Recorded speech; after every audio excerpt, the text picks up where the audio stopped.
He was the most famous explorer of his era. South and North America were named after him.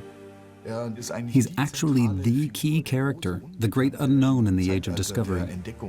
His report of a new world was a bestseller across Europe. While searching for the Spice Islands of Asia, he stumbled upon a new world. He begins to realize that he has found something completely new, something that has never been represented on a map of the world before. Inspired by his name, Amerigo, a German cartographer labeled this new continent America. Vespucci himself has been all but forgotten by history, so why does America still carry his name?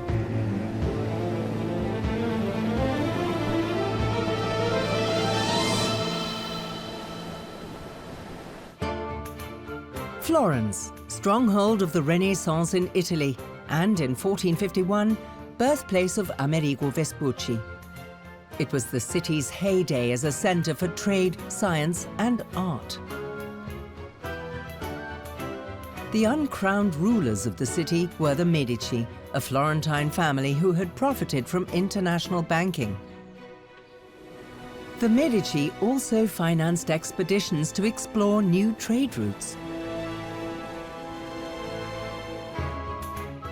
Many patrician families were involved, including the Vespuccis.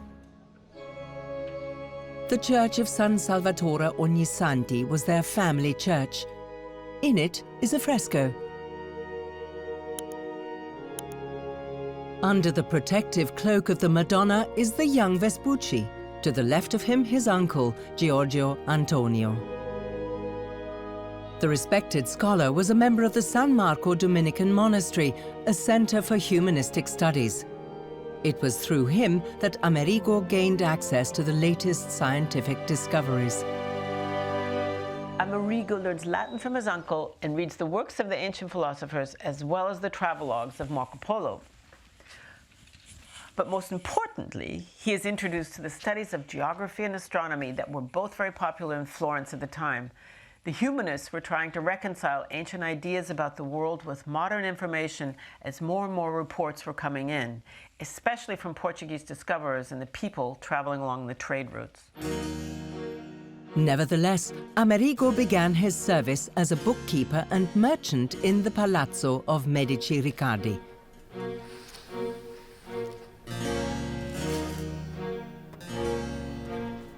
Lorenzo di Pierfrancesco de' Medici was overseer of the family's far-flung investments. But business in Spain was not going well.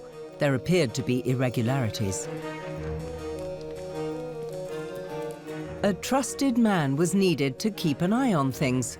Only one employee fit the bill, Amerigo Vespucci. He was given the task of supervising the bank's next major project. È meglio che tu vada a Siviglia.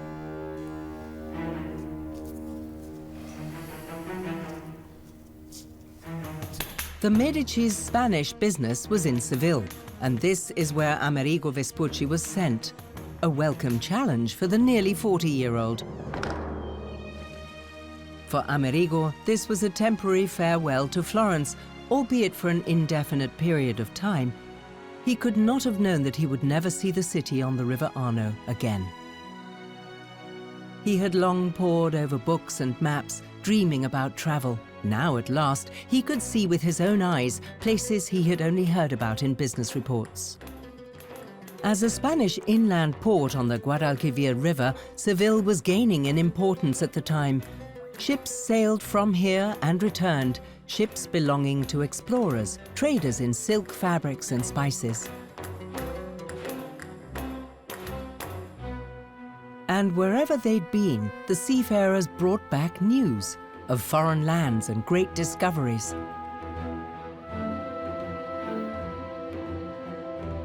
Equipping a fleet was an enormous logistical effort and a major financial risk, given the dangers of a sea voyage. Ships had to be hired, crews taken on. Supplies for many months had to be stowed away on board. The duration of a voyage was usually impossible to estimate. Vespucci worked in Seville with Giannotto Berardi, a wealthy Florentine merchant and slave trader. Together, they equipped expeditions in whose financing the Medici were also involved. It was a joint venture like this that financed the first voyage made by Christopher Columbus, who had long been searching unsuccessfully for financiers. At the time, voyages of discovery always pursued economic interests, a research topic of historian Consuelo Varela. Berardi was a very wealthy merchant who, through a series of circumstances, became Christopher Columbus's partner. And Vespucci was an associate of Berardi, and so the business relationship between the three was born. Berardi was a slave trader, and he used all of his money to finance Columbus's first voyage, and part of his second.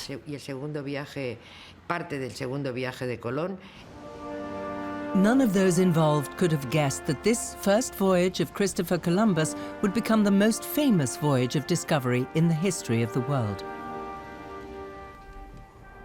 Vespucci was fascinated by Columbus's project and became an enthusiastic supporter of his idea of reaching Asia via the western route.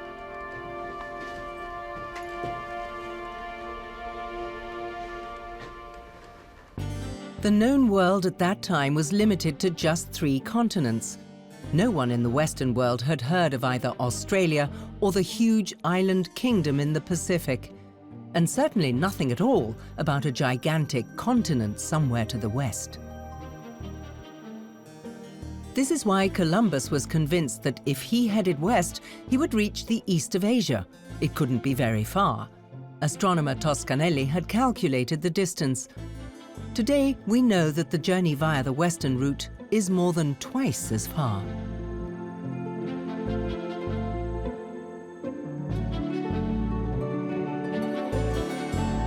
Toscanelli's calculations of the extension of the Earth are so far off, probably because they're based on the extremely vague information provided by Marco Polo. In order to compute an east-west distance, longitudes must first be determined. But this was only possible in theory at the time. To rely on distance calculations that were so sketchy was a risky thing to do. On August the 3rd, 1492, Columbus set sail, hoping to return with riches and achieve fame.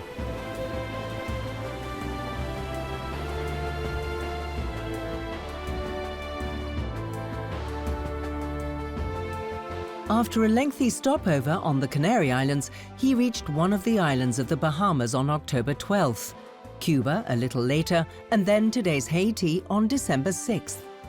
There he founded the Hispaniola settlement.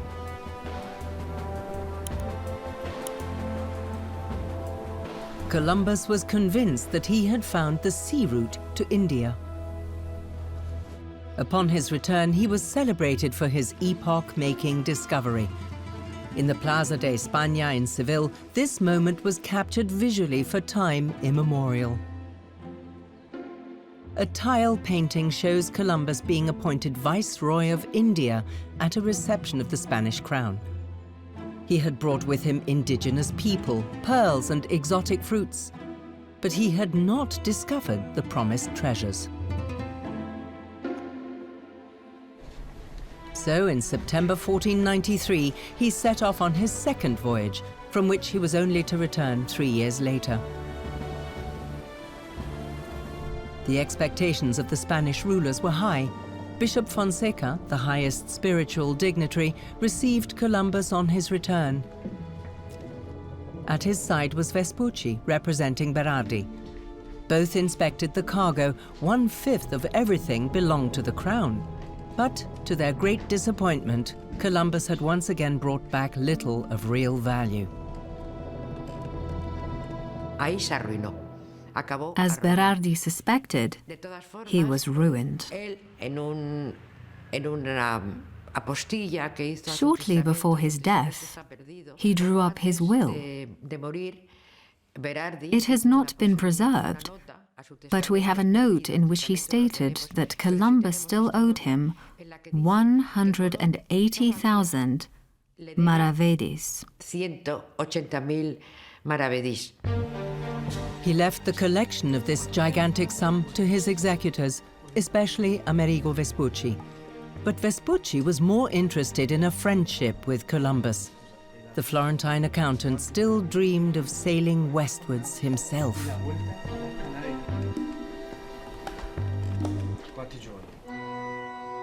The opportunity soon arrived. Not with Columbus, however. He had fallen from grace. But with an ambitious young nobleman, Alonso de Ojeda, one of the captains who had sailed with Columbus. The mission given to Ojeda by Bishop Fonseca was that he should finally find the legendary land of pearls that Columbus had spoken about, and to establish trade relations with Asia across the Atlantic. In the famous Royal Portuguese Library in Rio de Janeiro, Brazilian historian Karen Lisboa has been researching the controversial role of Amerigo Vespucci. Vespucci was not primarily driven by the discovery of new territories, but initially by commercial interests. It was about the search for gold and silver, and of course also about finding access to valuable spices. But then another motive gradually gained the upper hand. He wanted to distinguish himself as a cartographer, cosmographer, explorer, and navigator. In May 1499, a Spanish fleet of 4 ships left the port of Cadiz, as Columbus had 6 years earlier, in search of the spice lands via the westward route towards Asia. 2 years earlier, Vasco da Gama had set out for India via the eastern route around Africa, on behalf of the Portuguese crown. The race for the fastest route to the spice lands was now in full swing. Ojeda had supreme command over the Spanish fleet, but why was Vespucci, of all people, traveling with him? A man in his late 40s without any previous seafaring experience at all. It actually became an advantage for him that he was used to calculating with money as a mathematician. At that time, navigation was mainly according to the stars, and the map was a help. The stars also helped, as well as calculating the constellations. For orientation at sea, the most important method at the time was dead reckoning. Speed was determined using the common log, a rope marked with knots at regular intervals. They counted how many knots ran off the coil over a specific period of time. An hourglass was used to determine the beginning and end of this period of time, and the speed was then calculated in knots.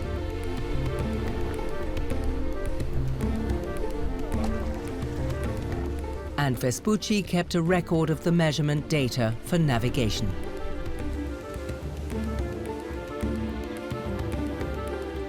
Coastal navigation had been practiced for centuries. Seafarers orientated themselves with the help of the coastline, birds, reefs, plants, and aquatic animals. But this is impossible when sailing across the open ocean. In the Zeiss Major Planetarium in Berlin, Dr. Felix Lüning, expert on the history of navigation, shows how people found their way on the open seas. Amerigo Vespucci's navigation was, of course, not as sophisticated as today's. Sextant, chronometer, all of that was unknown, as was radio direction finding. What they did have was a compass and this device, the Jacob staff, so called as it resembled somewhat the walking stick used by the St. James pilgrims. The device is very simple. It could do everything. It was an angle and distance instrument. You put this long main staff section, divided like a tailor's L-stick, to your eye, and with the lower edge of the transom at the horizon, you moved the transom until the upper edge touched the star whose altitude you wanted to gauge, preferably Polaris. And then you could read the angle value on the scale, and if you were aiming at Polaris, at the same time you had the angular height of Polaris, and thus the latitude of the ship's location. Polaris, the North Star, is directly above the North Pole. Its angle above the horizon can be determined not only with Jacob's staff, but also with an astrolabe or quadrant. If the star is directly above a ship, it forms an angle of 90 degrees with the horizon. If the North Star is at the same level as the horizon, it forms an angle of 0 degrees. This made it possible to determine precisely what latitude the ship was on, north of the equator. If this angle remained unchanged, then the ship was sailing on a single latitude, on a straight course to the west. On his return from his journey, Vespucci wrote to his Florentine employer, "I set my course across to the Fortunate Islands, now called the Canary Islands, and directed our bow to the southwest."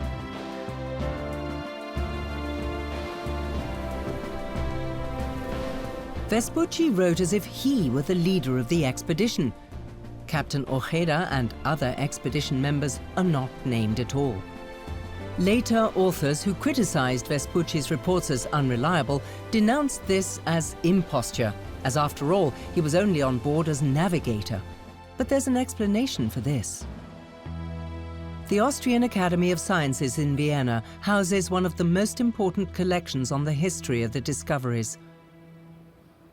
Curator Robert Wallish has devoted himself to verifying the reliability of Vespucci's texts as a source by examining them philologically. He explains the seeming inconsistencies. Vespucci also doesn't mention the names of the boat's pilot. He writes this letter in the tradition of an ancient essay letter. The verbal records in this letter are designed to communicate with the addressee. And this addressee is not in the slightest bit interested which noble Spanish and Portuguese families have managed to buy their way into a captain's post here. He's only interested in the spectacular and exotic information. After 44 days, the fleet reached land. Today, we know that this was the northern coast of South America.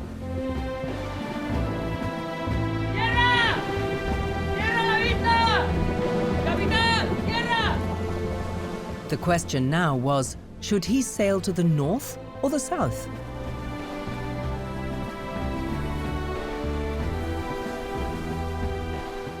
Ojeda and Vespucci decided on both directions.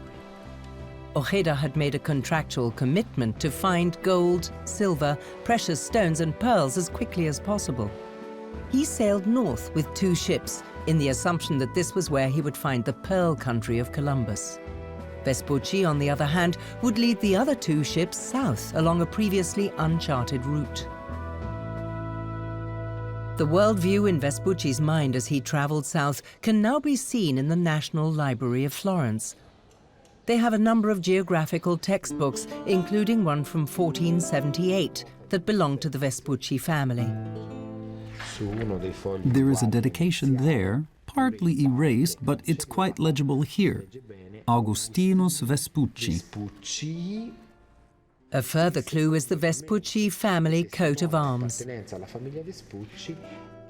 Librarian David Speranzi explains what is so special about the book. This map represents a Ptolemaic planisphere. Ptolemy's geography had been the reference since ancient times and viewed the Indian Ocean as a closed sea.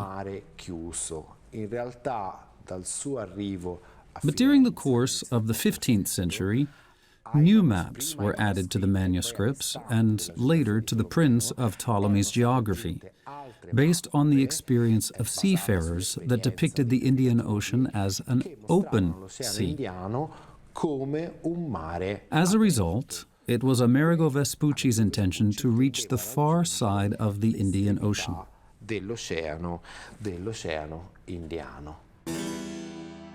On these maps, Vespucci saw the Indian Ocean as open, bounded on the west by Africa, on the east by the Dragon's Tail. a fanciful name for a phantom peninsula that at the time included largely unknown countries. Today, it corresponds roughly to Thailand and Malaysia. Vespucci believed he was already at the tip of this dragon's tail. He would soon find the passage to the legendary Spice Lands.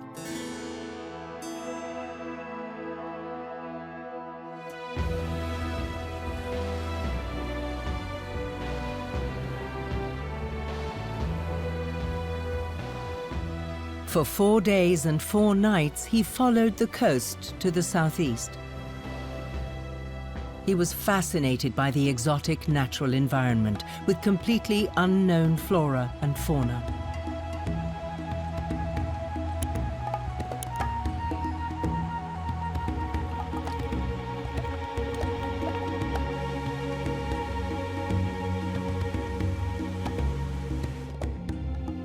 And a night sky such as he had never seen in Europe. Strange constellations, the Southern Cross. The North Star that he'd used to guide himself by up to now was long gone. He was now in the Southern Hemisphere.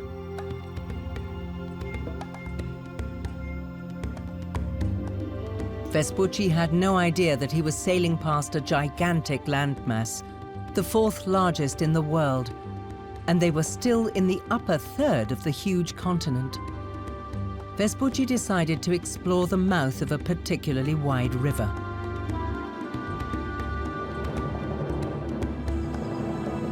It was the Amazon. Vespucci and his crew were the first Europeans to set eyes on the mighty river.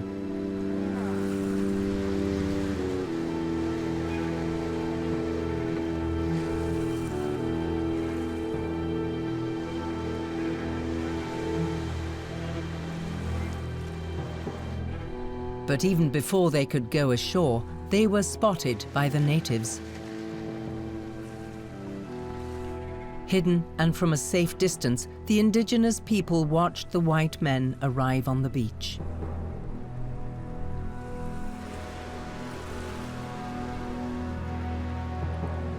Gifts ought to lure the natives out, or so the seafarers hoped.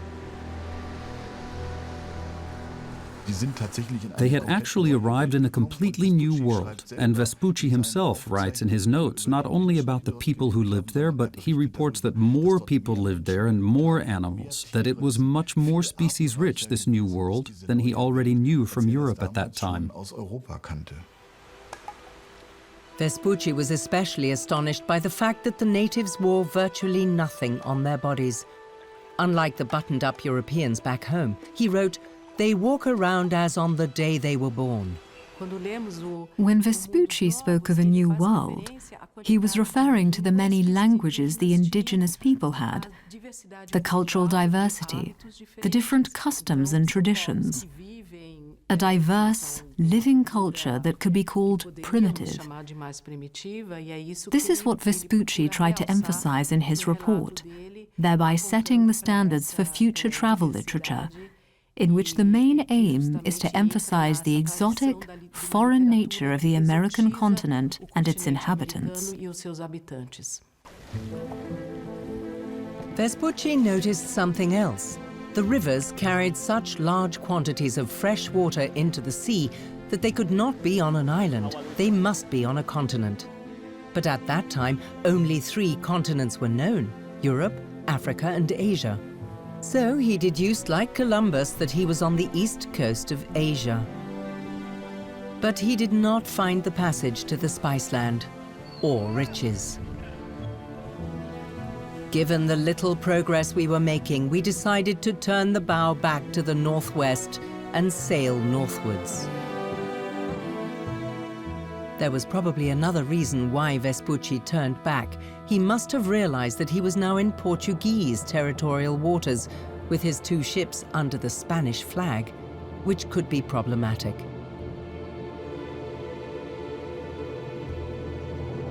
To settle the conflict between the 2 competing maritime powers on the Iberian Peninsula, the Pope had divided the world into 2 halves in 1494. The Spanish half in the west and the Portuguese half in the east, which is why they speak Portuguese in Brazil today. It's a crazy situation. At that time, the Portuguese and the Spanish could neither determine their exact position, nor did they know a large part of the Earth. They didn't even know what was actually to be found on the other half of the Earth. And that's why they were always very uncertain on their voyages of discovery. First of all, they didn't know exactly where they were, and so they didn't know if they were perhaps on the coast of South America in, so to speak, enemy territory. Vespucci and his crew sailed back over the equator.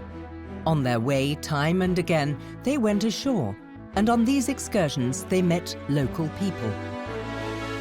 Every day, wrote Vespucci, we discovered an infinite number of people.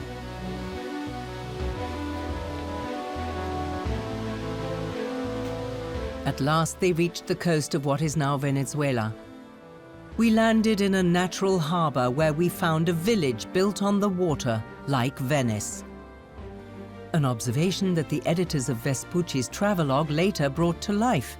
Vespucci's description gave Venezuela its name, Little Venice.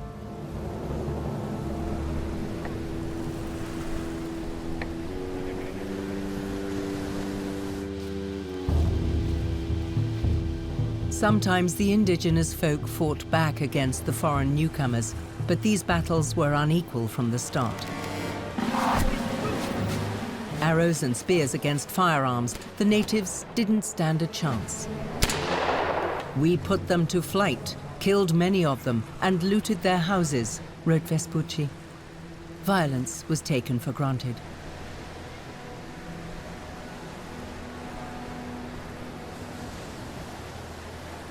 In the beginning, the explorers have a skewed sense of honor. On the one hand, it's a disgrace to fail in battle or to capitulate in the face of difficulties, but it's not considered inhuman to burn down Indian huts, kill hostages, and rape women. Brutality is justified by the Christian faith inasmuch as the Indians are considered to be inferior because of their idolatry. Vespucci's and Ojera's ships met up again and returned to Spain together, with more than 200 slaves, but few riches on board. The voyage was nonetheless a triumph for Vespucci. He had discovered a new landmass, and he was certain that he was on the verge of finding the western route to the riches of Asia. He wanted nothing more than to set off immediately on the next expedition. And indeed, his next letter to his employer in Florence is dated only 9 months later. You will have heard that while I was staying in Seville, I was summoned to the King of Portugal, and that he asked me to prepare for a journey in his service.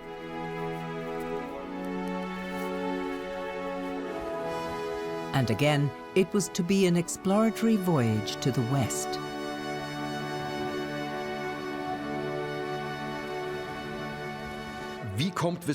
How does Vespucci land up with the Portuguese? After first sharing all his experience on the Spanish side in alliance with Columbus.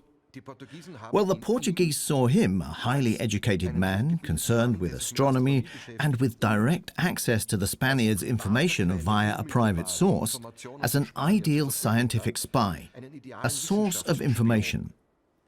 And for this particular mission, namely the discovery of Brazil and the question, is this a continent or an island, which was a highly political explosive question, they wanted Vespucci on board as an informant. On the one hand, because he was educated in astronomy, and on the other hand, perhaps even more importantly, because he had this political knowledge about what the Spanish knew. Evidently, in January 1502, after 8 months at sea on the Atlantic, they came across a large bay. They mistook it for the delta of a big river and called it Rio de Janeiro, translated January River.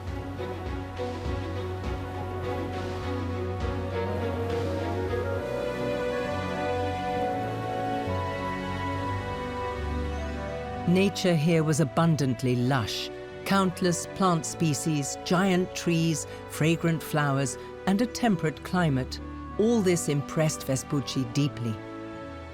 Overwhelmed, he noted, If an earthly paradise is to be found anywhere in the world, it must undoubtedly be not far from this area.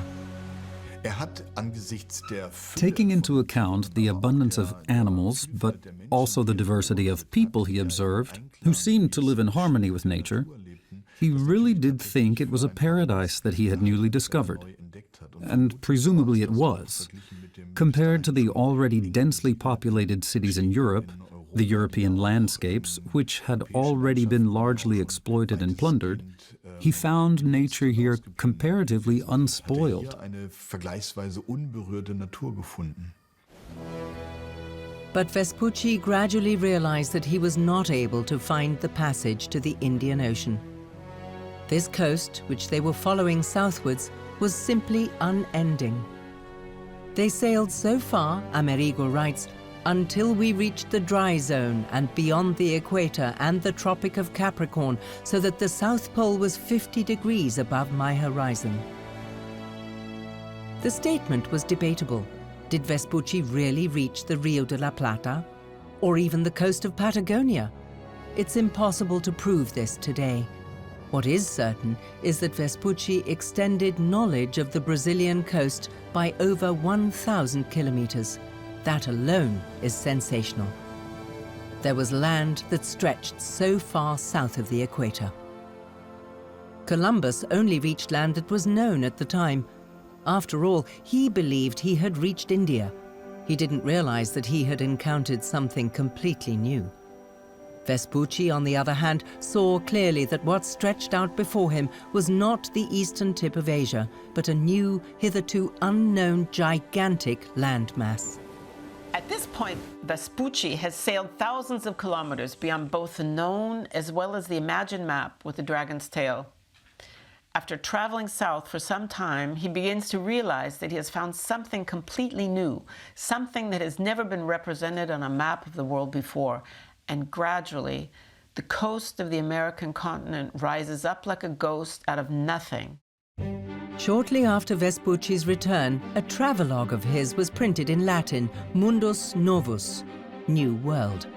First printed in Augsburg in 1504, the book rapidly became a bestseller. It was translated into all the languages of Europe and repeatedly republished, sometimes separately, sometimes in anthologies. This tremendous success has something to do with the fact, for one thing, that this is genuinely the text. That is, after all, what is always at stake in an assessment of Vespucci, which explicitly says, unlike any of his other letters, this continent in the south is not identical with Asia, not identical with Europe, and not identical with Africa. So we have discovered a new continent. Nowhere else is this written with such clarity. This is the first publication to say so. That in itself would be enough to make this work significant. It is this combination of detective science, enthusiasm for a paradisiacal new world, combined with the creepiness factor of a few horrific but highly dramatic events. It's the cannibalism, and something that always interested the Europeans, who after all led a rather buttoned-up life back then, permissive sexuality. That is also a theme in Mundus Novus, and one can observe, from then on, it belongs as a standard inclusion in every good travel book. It was these horrifying and salacious stories that were often reproduced in copperplate engravings, as in these prints, which 100 years later were to illustrate the most famous collection of travelogues of modern times. Sensation sold well. Women who were offered to the foreigners. Cannibalism. Or exotic animals. Embellished with vivid imagination, these were the images that would long shape Europeans' notions of the New World. Sex and crime sold well then, just as well as it does now, and the publishers picked those images from Vespucci's report that promised to make the most profitable sales. Cannibalism took place among some of the South American tribes, for the most part as rituals in the context of war. and sexual invitations were probably there to enable political alliances. Thus, they are something entirely different from what the Europeans make of them with their hungry gaze, because there was no understanding of certain acts in a cultural or ethnological context. It is nothing new for writers to embroider the truth to boost sales. Vespucci also came under suspicion of having falsified some parts of his reports. At the beginning of the 19th century, Alexander von Humboldt popularized doubts about the truth of Vespucci's accounts. From then onwards, it was alleged increasingly often that Vespucci was an imposter who had invented his voyages. It was thought odd that Vespucci spoke of lions in Brazil, for example. Well, that's simply due to the ignorance today about the language of that time. It was perfectly common to name animals you did not know, a species you had never seen, simply by their resemblance to a species you did know. For example, in the early modern period, the common name for giraffe was camelopard, which means camel panther. And an equally obvious equation is to call a predatory cat in the Brazilian jungle a Brazilian lion. From the point of view of a Renaissance author, this is perfectly normal and has been repeated by many other authors. It's only because of the concerted efforts to prove that Vespucci invented things that they became issues. Erfindungen nachzuweisen, dass man sich bei Vespucci an diesen Dingen gestoßen hat. Doubting the authenticity of the Mundus Novus, and even worse, accusing Vespucci of swindling, was already philologically fashionable in the 19th century, and even more so at the beginning of the 20th century. Durchaus auch einer philologischen Mode gefolgt. In his day, however, Vespucci was unchallenged and even more famous than Columbus. In this way, his report Mundus Novus, New World, also reached the Vosges, at that time part of the Duchy of Lorraine in today's Alsace.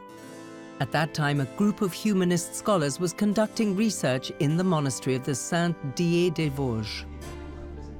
Among them were the philologist and poet Matthias Ringmann and cartographer Martin Waldseemüller. A new continent, the greatest geographical discovery of all time. None of the current world maps could be correct anymore. They wanted to compile the new geographical knowledge of their time in a reliable world map. For Waldseemüller and Ringmann, ghastly chaos reigned in the cartography of the time. Countless printers had attempted to update maps in an uncoordinated fashion. Over the centuries, numerous errors had crept in. So the two decided on a single goal: to depict a comprehensive and accurate picture of the known world. But how to get hold of precise data for their world map?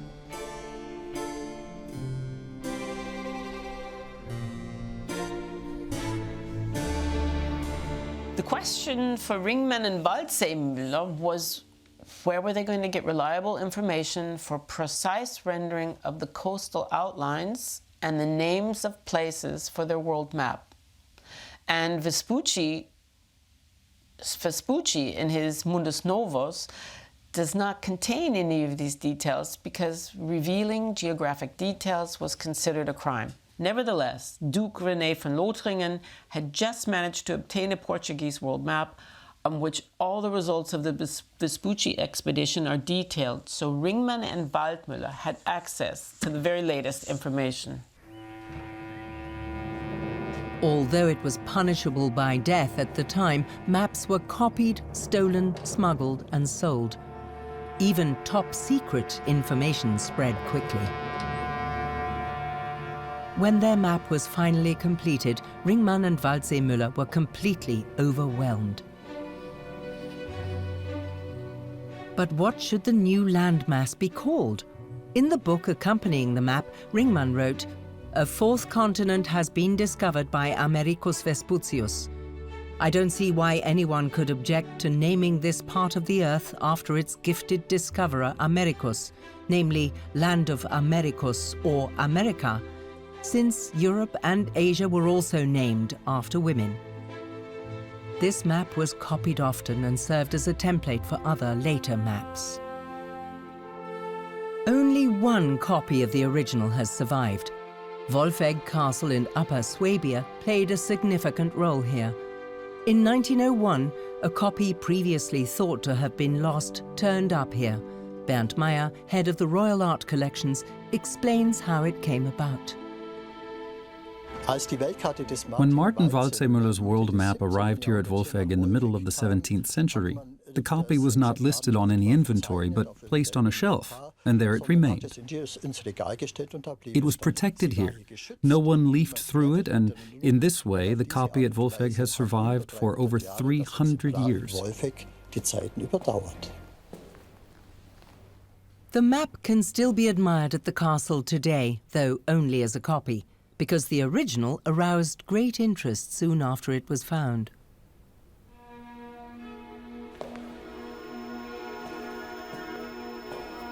The Americans have been trying for decades to acquire Martin Waldseemüller's world map. They could never do so, as the map was on the German Protected Cultural Heritage List. It was only under Chancellor Gerhard Schröder that permission to export it was granted. 500 years after its publication, the Waldseemüller map became the showpiece of one of the most renowned libraries in the world. In the Library of Congress in Washington, this last remaining copy is guarded like a treasure. To the United States of America, the Waldseemüller map was worth a whopping $10 million. It's interesting to note how U.S. North Americans morph into the Americans in this story. The name America stands originally only for the continent of South America. North America did not have a name and was later incorporated or grandfathered in, so to speak.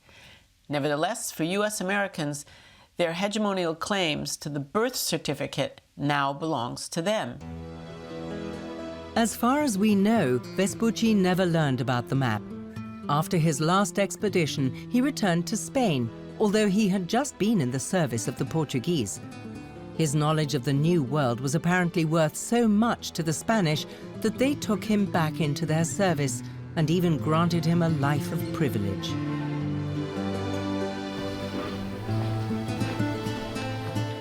He married and was appointed head of the Casa de Contratación, the newly founded Royal Trade and Colonial Office. A royal edict demanded that no navigator in service to the Spanish crown could set out for the New World without first having learned map reading and the use of the astrolabe and quadrant from Vespucci. Obviously, he had acquired so much knowledge that he was later hired by the Spanish crown as a piloto mayor to manage the greatest treasure of the Spanish crown, namely these maps.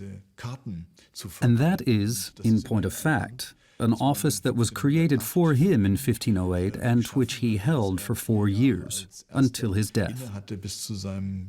From this, we can deduce that he must have been a highly respected person in his time, and by no means the imposter or charlatan that he is often accused of being in later literature.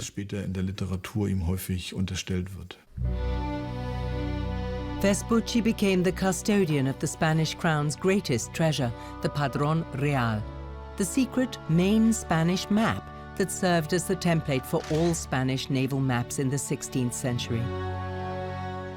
It was kept in the Casa de Contratación in Seville.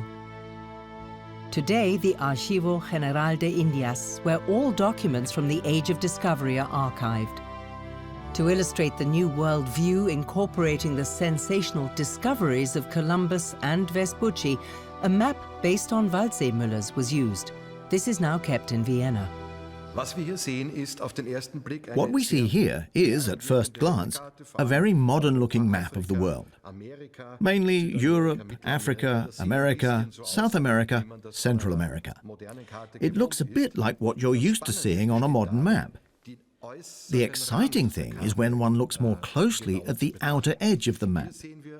Here we see on the western side that Central America is only a narrow strip at the very edge, because it has not yet been explored more. And on the other side, on the eastern side, if you imagine that you were to glue the map together at the back, immediately in front of Central America lies an island named Zibangi. And that's nothing more nor less than the old Chinese name for Japan. What was not known at that time was the enormous Pacific Ocean, so Columbus assumed he had found islands that lay directly off the coast of Asia, and Vespucci identified a huge, previously unknown continent to the south, America.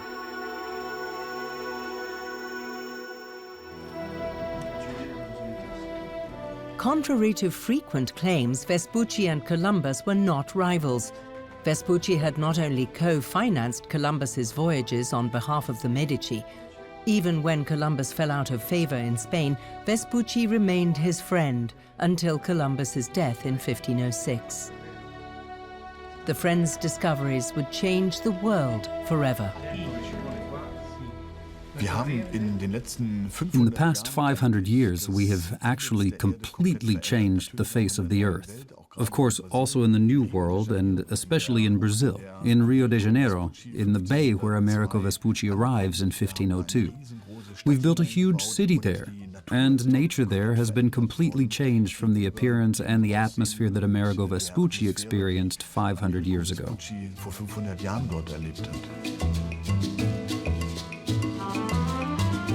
Vespucci's reports became the basis for planning the route that Ferdinand Magellan was to take. In 1520, Magellan made the first verifiable circumnavigation of South America. It was definitive proof that this was indeed a new continent.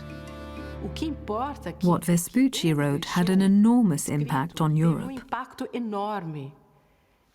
His view of South America, as he described it, shaped the entire European perception of the so-called New World.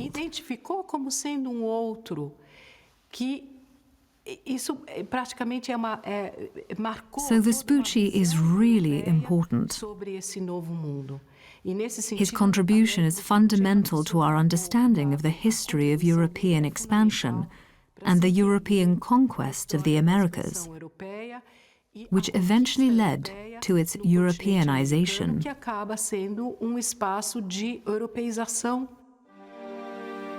And the myth of America also began with Vespucci.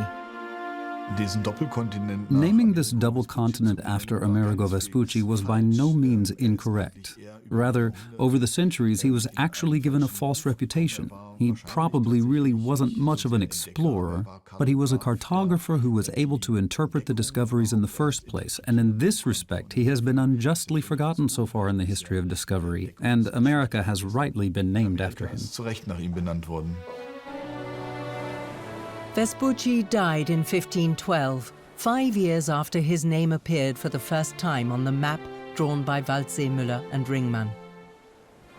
His story is forgotten, his fame faded, but his name lives on. America.